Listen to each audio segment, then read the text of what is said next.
Today we are going to push a very special 486 motherboard to its limits. And it's a Chicony CH-471A.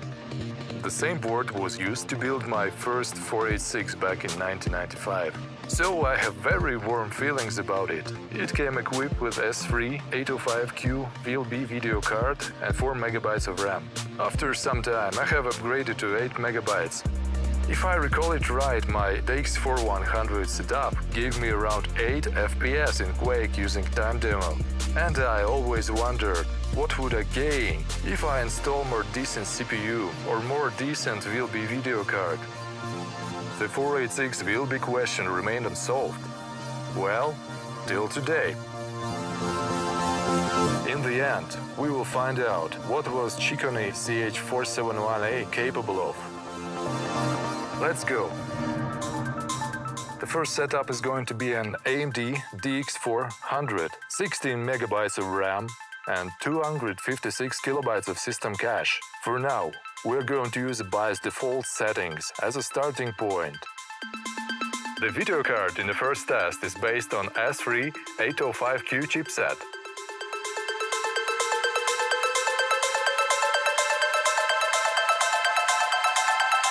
Giving the very expected result, 8.7 FPS. Just like in good old days, even playing Quake on this kind of felt the same. Oh, what a nostalgic feeling. Let's upgrade our system to an impressive S3 Vision 868 VLB video card. Look, what a beauty!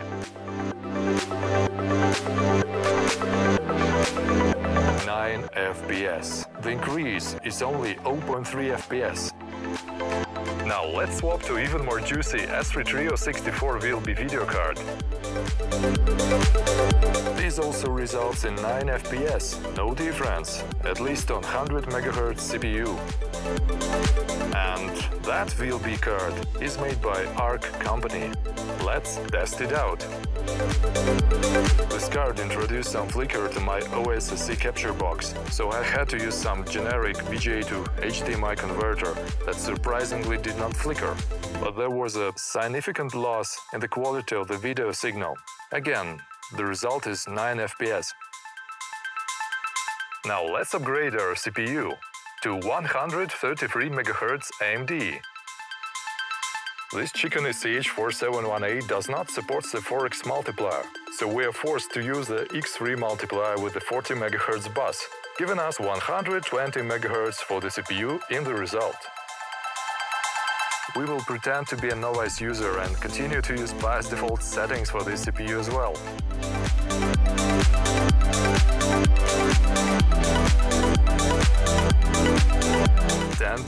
FPS. The increase in FPS from the previous CPU is 1.4 FPS.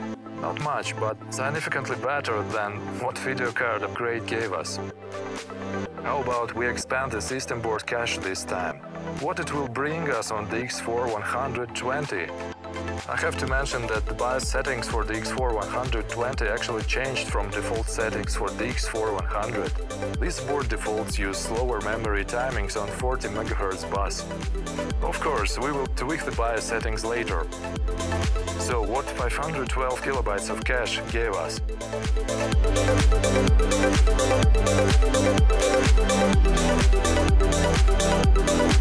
11.2 FPS, that is 0.8 FPS upgrade. Very neat. It's a BIOS tweaking time. Actually, I have spent hours trying to find the best settings for these configurations.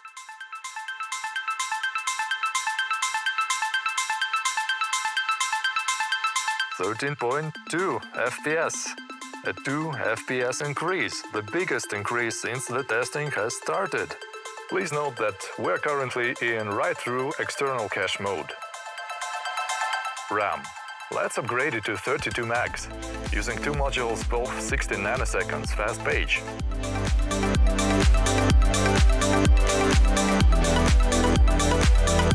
But no change in FPS whatsoever, only slight change in the seconds counter. So, the RAM amount upgrade gave the least effect in case of Quake. Okay, let's push up system cache even more. 1 MB of cache. These 10 nanosecond SSI chips can survive the fastest BIOS settings.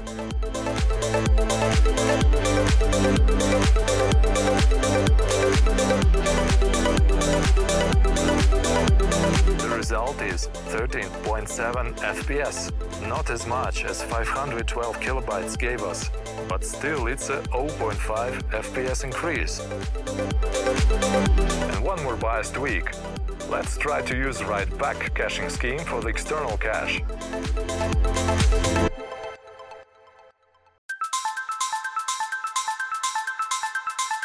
(14 FPS). Seems like this might be the best configuration for this CPU on this motherboard. Let's verify with some other video cards. Diamond Stealth 64 DRAM T VLB. The result is 14 FPS. No change from ARK chip, actually. Let's switch back to our PCFab S3 Trio 64 board.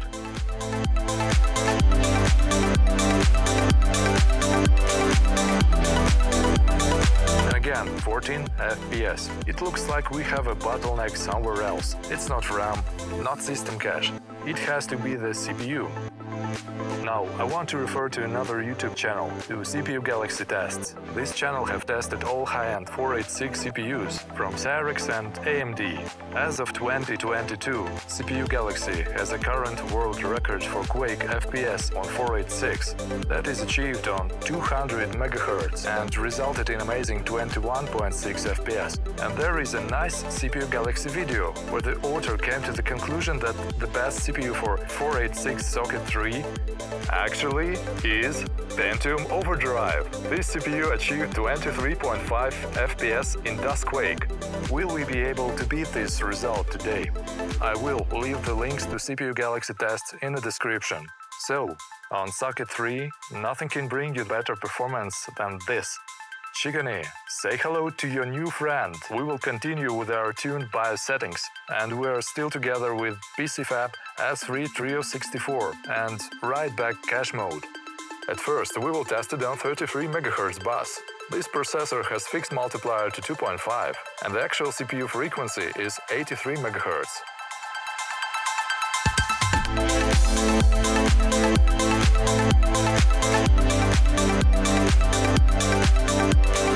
(21.2 FPS). Wow, that's a 7.2 FPS performance increase from the fastest DX4120 setup on this board. Now this 486 board probably feels like in heaven or so, but we are not going to stop. We will overclock the system bus to our beloved 40 MHz, and the multiplier by 2.5 will give us 100 MHz.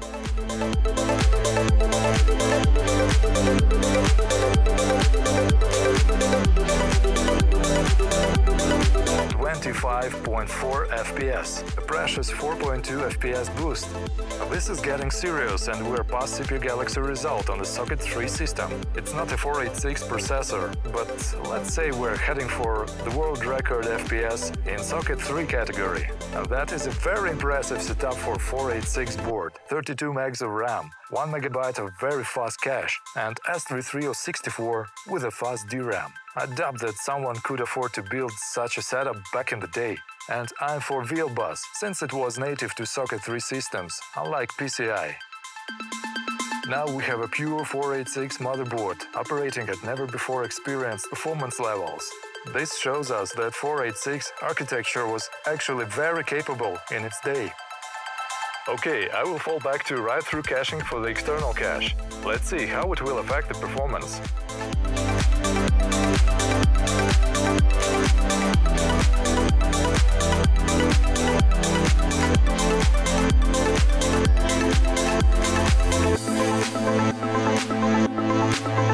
(26.6 FPS). I have not expected it at all.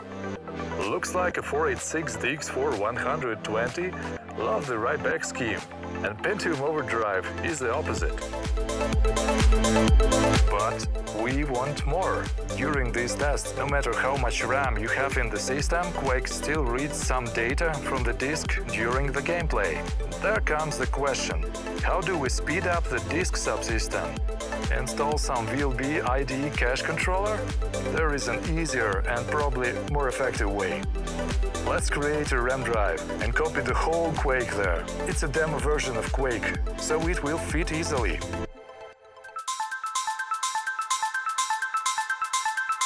.26.7 FPS. Yes, 0.1 FPS for free.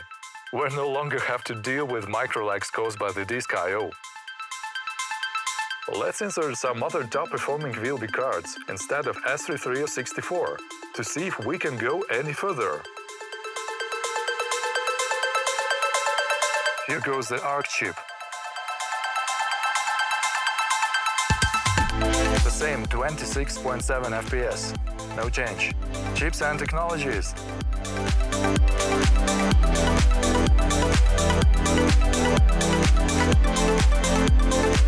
.26.7 FPS. I got the feeling that CPU is bottlenecking VLB again. And for now, we will not know which VLB card is the fastest one for the DOS Quake on this planet. To conclude, 26.7 is the fastest result for the Chicony CH-471A. This configuration made Quake totally playable and enjoyable on this 486 motherboard. So the young me should be getting a Pentium overdrive CPU in the first place to rule the world. But if I recall it right, they were even more expensive than the original Pentium. Oh yes, what about the original Pentium, you might say? Let's find out. I have chosen a Pentium 100 CPU and Intel HX Socket 7 board. We're going to use the similar video cards, but for PCI bus. S3 Trio 64 PCI. It gives us 28.4 FPS. That is only slightly higher than what our 486 VLB board gave us. Let's test some more video cards. ARK 1000PV PCI. 29 FPS. Sierra Falcon 64 PCI. 29.2 FPS. IGS IGA 1690.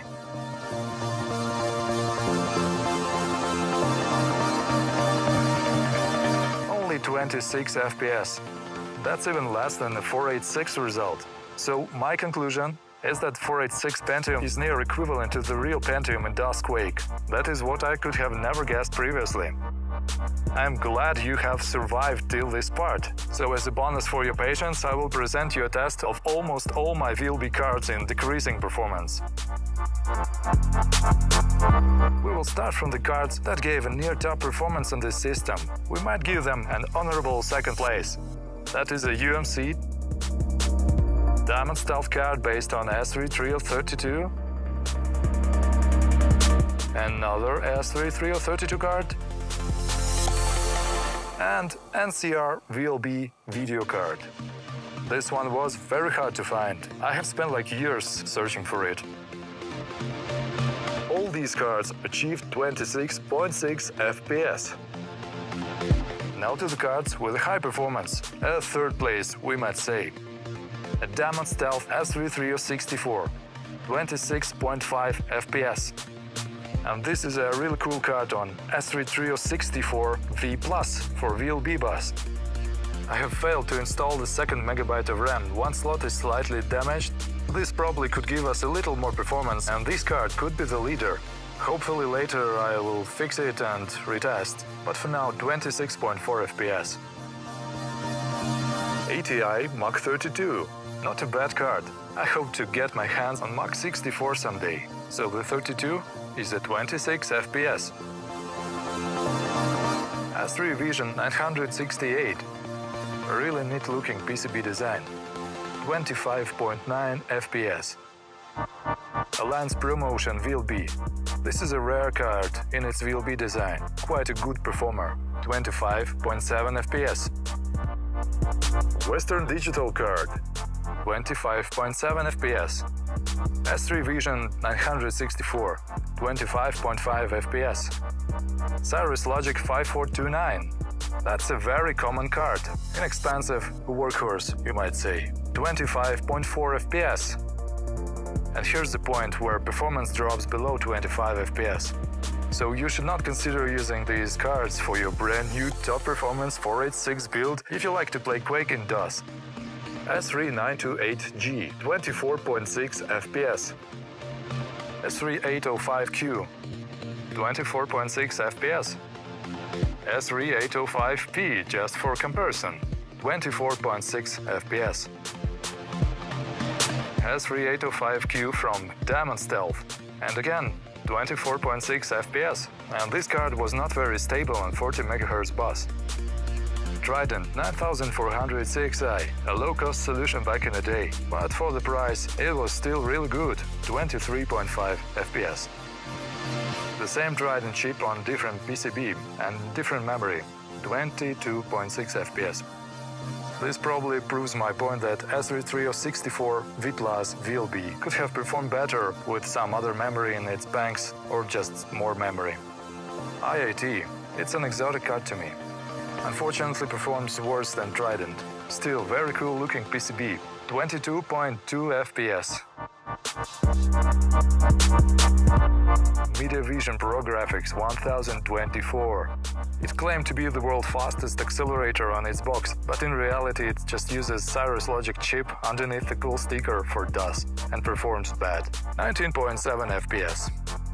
Diamond Viper, despite having a cool name, it's the worst performer. Uses a Waitek chip for DOS. The only good thing about this card is that it works on overclocked 40 MHz VLB. 19.6 FPS. And that is the point where further cards simply failed on 40 MHz. You are the famous Matrox, you are rare on VLB, you look cool, but you are also so slow, and it never made to the end result, just crashed. But this result could have been terrible, like 8 FPS or so, I don't know. And the same situation was in other games. I have even tried PCI Matrix Ultima, and still it was slow as hell. So here we're witnessing the point in history where Matrix was not the best in 2D, but actually was the worst for DOS gaming. The next generations of Matrix would fix it for sure, but they were never released for VLB. But this particular card might be cool in Windows and some CAD software. We might check it in some future videos on this channel. Avance Logic failed to boot. Tsang Labs ET4000 failed to boot. Another Tsang Labs ET4000 failed to boot. I don't have ET4000P card at this point, unfortunately. There is info that ET4000 Tsang cards are very different in its behavior and performance, so this one also might be cool to retest one day. Oak card failed to boot. I love this card actually. Its design is not very typical and the card is kinda rare. S3 Vision 868 failed to boot. S3 Vision 864 failed to even power on. So to conclude this, a 486 platform is a really good performer and can outperform at least 4 Pentium CPUs. That's a Pentium 60, Pentium 66, 75 and 90. The best VLB cards for DOS Quake are S3364. Chips and technologies. ARK is good but quite rare and have some flickerings with OSSC converter. That's kinda not nice. Please pay attention to the speed of video memory when you select the video card. It usually varies from 17 nanoseconds to like 14 nanoseconds for VLB. Some video cards support interleaving between memory banks, and that is where installing a second megabyte of video RAM might actually not only give you access to the higher resolutions, but also increase the card performance. S3364V Plus could have benefited from this. Hopefully I'll fix it in the future videos and retest it with 2 megs of RAM. I want to say thank you for watching. The testing took a really long time, but it was a pleasure to make. Unfortunately, I'm still missing some VLB cards in my collection that might give us interesting results. That's an ATI Mach 64 and Sierra Falcon 64. I have never seen a VLB Falcon anywhere, but the PCI Falcon gave us really fast results. So VLB version might be fast as well. So if you know any details on Falcon 64 VLB, please let me know. Even a photo of it is never to be found. Only some schematics in Google image search. As for ATI Mach 64, I think it will be a great performer, but it become really pricey these days. And there is even a VLB 3D accelerator. It's a creative 3D blaster with glint chip on board, but it is extremely pricey and rare. Also, it supported only few game titles, not including Quake, so not interesting in this case. And I have tried this overdrive CPU on some other 486 VLB motherboards from Intel, Opti, but the results were not really as good as on my favorite Chicony CH-471A that is based on SIS471 chipset. So please like and subscribe to the command line VLB forever, 486 forever, Chicony 471A forever. I will see you in the next videos.